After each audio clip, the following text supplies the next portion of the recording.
नमस्कार मित्रों, astrology with Shyam Kumar Sharma channel में आपका बहुत बहुत स्वागत है। मैं श्याम कुमार शर्मा भगवान श्री हरि से ये प्रार्थना करूंगा कि आपके घर में सुख समृद्धि रहे, आप खुश रहें, स्वस्थ रहें, लक्ष्मी आपके घर में स्थायी निवास करे और आपकी जो सेहत है वो हमेशा अच्छी बनी रहे, आपको सफलता जो है वो आपके कदम चूमती रहे। मित्रों, बीच में मुझे एक सब्जेक्ट जो है बीच में ये सब्जेक्ट जो बीच में, जैसे कि मैं आज प्राणों की जो श्रृंखला जो है वो शुरू की हुई है, लेकिन उसमें एक विषय छोटा सा आया था। किसी ने मुझे ये विषय भेजा, उषा जी ने भेजा। ये मुझे विषय जो है वो उड़ीसा से, भुवनेश्वर से, वो भी लिखती हैं कि आप गुरुजी नाग पंचमी जो है इसके जो कौन से ऐसे 20 उपाय हैं जो जिनके करने से जो हमें, यानी कि हमारा जो है मन की जो वरदान है, जो हमें मन की इच्छाएं जो है वो पूर्ण होंगी और हम जो मन में सोचते हैं वो हमारा जो मन वांछित फल जो है वो हमें मिलेगा।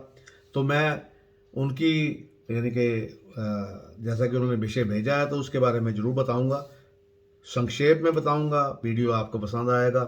इससे पहले कि इस विषय पर मैं आपसे बोलना शुरू करूं, तो आपने अगर मेरा चैनल अभी तक सब्सक्राइब नहीं किया हुआ है मित्रों, तो सब्सक्राइब कर लीजिए। आपसे वादा करता हूं कि आपको अच्छी से अच्छी वीडियो जो है वो देखने के लिए मिलेगी और हर एक ज्योतिष संबंधित जो ज्ञान जो है वो आपका इतना बढ़ जाएगा कि फिर किसी ज्योतिष के पास जाने को आपको ज़रूरत नहीं पड़ेगी। अब जैसा कि हम देखते हैं कि आजकल जो काल सर्प योग है उसका बहुत बड़ा बोलबाला है। हर एक ज्योतिष जो है वो कुंडली देखता है तो बताता है कि काल सर्प दोष है आपको, इसलिए ये सारे जो कष्ट आ रहे हैं। तो आज मैं बताऊंगा आपको कि काल सर्प दोष जो है उसको दूर करने के कौन कौन से उपाय हैं। तो चलिए शुरू करते हैं। जो काल सर्प दोष है इसके कई कारण होते हैं। इससे अचानक घटना और दुर्घटना के योग बनते हैं, व्यक्ति की तरक्की रुक जाती है, बाल्यकाल में किसी भी प्रकार की बाधा उत्पन्न हो जाती है, चोट लग जाती है, बीमारी होती है, विवाह में विलंब हो जाता है, विद्याधन में रुकावट आ जाती है, संतान नहीं होती है और संतान अगर होगी तो उसको घोर कष्ट होगा, रोजगार नहीं मिलता, गृह कलह रहती है, अकाल मृत्यु हो जाती है। ये लक्षण जो है सारे ये किसके हैं? ये लक्षण जो है काल सर्प दोष के हैं। तो अब मैं ये बताता हूँ काल सर्प दोष को निवारण करने के लिए सबसे बड़ा जो दिन होता है वो कौन सा? नाग पंचमी का दिन मित्रों। सर्प दोष, जो काल सर्प दोष जो है उसको दूर करने का या निवारण करने का सबसे अच्छा दिन होता है। अब इसके 20 उपाय मैं आपको बताऊंगा। पहले तो आप ये जान लीजिए कि काल सर्प दोष होता क्या है। अब कुंडली में जब राहु और केतु जो है कैसे बैठे हैं उनकी पोजीशन पे डिपेंड करता है, तब ये काल सर्प दोष जो है वो होता है। राहु नीच का होकर बैठा हो तो भी काल सर्प दोष जो है वो हो जाता है। सूर्य चंद्र गुरु के साथ राहु के होने से काल सर्प दोष जो है माना गया है। राहु का आदि देवता जो है वह काल है और काल केतु का आदि देवता जो है सर्प है। इन दोनों ग्रहों के बीच कुंडली में एक तरफ सभी ग्रह हों तो काल सर्प दोष जो है उसको कहते हैं। राहु केतु जो है हमेशा बकरी चलते हैं मित्रों, और सूर्य जो है वो चंद्रमार्गी होता है। 12 तरह के काल सर्प दोष जो होते हैं वो होते हैं। 12 तरह के काल सर्प दोष जो है वो कुंडली में पाए जाते हैं। अब मैं उपाय आपको बताता हूँ। सबसे पहले आपने क्या करना है, चांदी के नाग नागिन के जोड़े यदि आप नहीं ला सकते तो बड़ी सी रस्सी में 7 गांठें आपने लगा लेनी है, उसे सर्प रूप में बना लेना है। फिर उसे एक आसन पर स्थापित करके उस पर कच्चा दूध, बतासा और फूल अर्पित करें। फिर गुग्गल की धूप दें। इस दौरान राहु और केतु के मंत्र पढ़ें।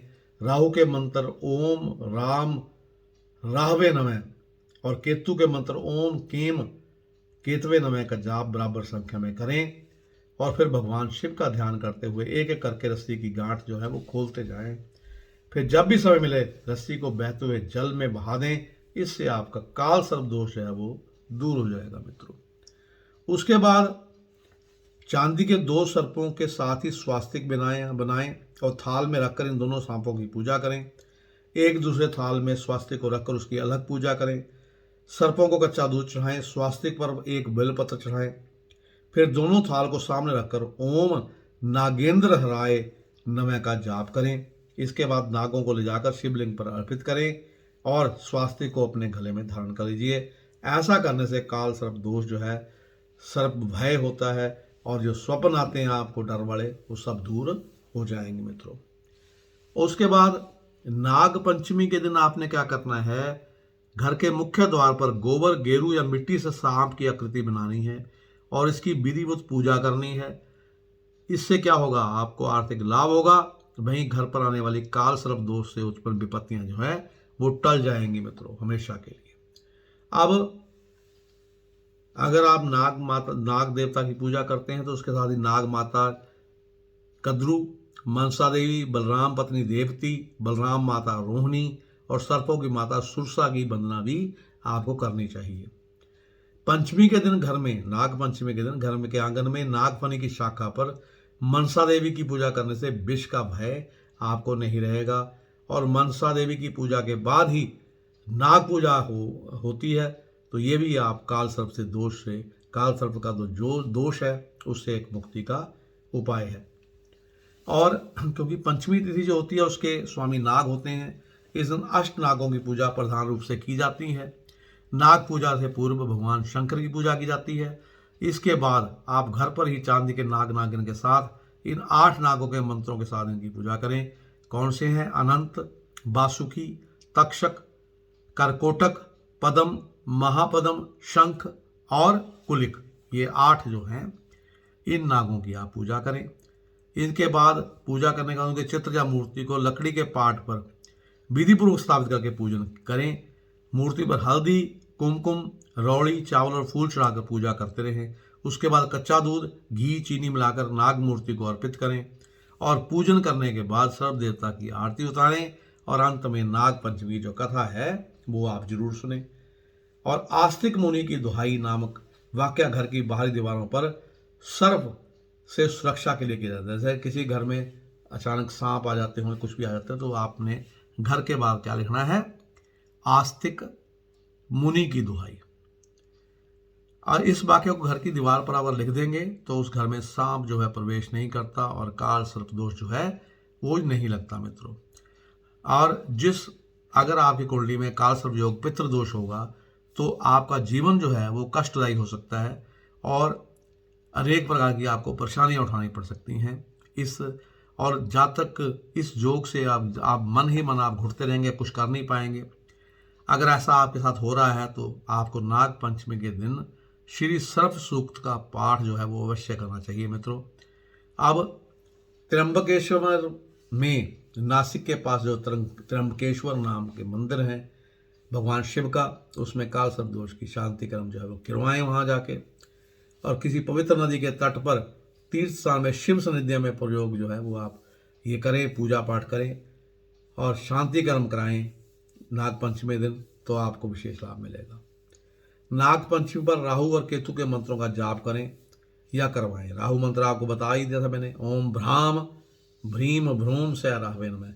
ये भ्राम जो है वो कौन सा है? भीम वाला, भ वाला। उसके बाद केतु मंत्र, ओम स्त्राम स्त्रीम स्त्रोम स केतुविन में, इसका जाप करिए, बहुत फायदा होगा आपको। और नाग गायत्री का जाप करें। कैसे करें इसका सर्प जो मंत्र है वो बता दूंगा। ओम नाग देवताय नमः, नाग गायत्री मंत्र, ओम नवकुलाय विद्महे विषदंताय धीमहि तन्नो सर्प प्रचोदयात्, ये जो है ये गायत्री मंत्र है, इसका आप जाप कर सकते हैं।